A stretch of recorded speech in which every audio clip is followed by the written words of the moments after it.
சமி விநாயகர் ஏன் கல்யாணம் முடிக்கல அப்படி கேளு தம்பி. விநாயகர் வந்து அண்ணன் தம்பிக்கிலே பேச்சுவார்த்தை வச்சுக்குங்க.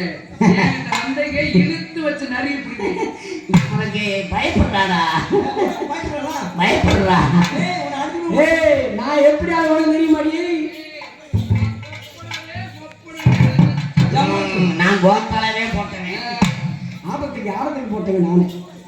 அண்ணே தம்பி 7 வயசு பிள்ளை கல்யாணம் பண்ணிக்க சொல்லி அப்படியே ஆத்தால வெட்டவர குத்தவர இந்த காலத்துல இந்த முன்னாடியே கல்யாணம் பண்ணி சும்மா இருக்காரு. அப்படிதான் அப்படி சொல்லு விநாயகர் ஏன் கல்யாணம் முடிக்க மாட்டேங்குது? ஏன் முடிக்க சொல்றாங்க உட்கார கட்ட தம்பி. என்ன அக்கா கட்டுற? என்ன தம்பி கட்டுற பாரு. தம்பின்னு சொல்றவங்க இல்ல பாட்டு மாதிரி சொல்லுடா. சாயம் போல குணத்துல அழகிலையும் பொண்ணு கிடையாது. அப்பதான் கல்யாணம் முடிப்பேன்னு சொல்லி ஆத்தாங்க அப்படியே எங்க தண்ணி வீட்டுல மழை எங்க இருக்கு அந்த இடத்துல அவர் தங்கி இருக்காரு. ஆமா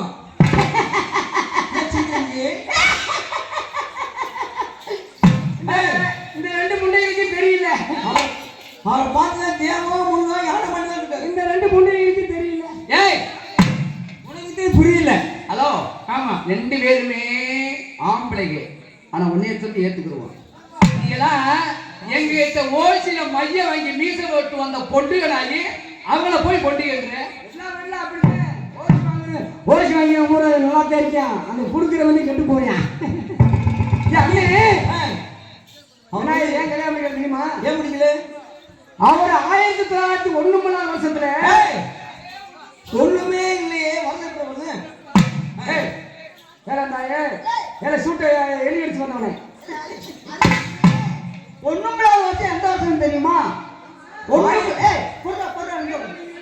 படிக்கிறீங்களா இல்ல வெளியே 1901 வருஷம் இல்லப்பா. 1901 வருஷத்துக்கு அன்னைக்கு தான் சொன்னேன். வருஷமே இல்லையா? ஒண்ணுமே இல்ல வருஷத்துல அந்த விநாயகர் என்ன செஞ்சாரு தெரியுமா?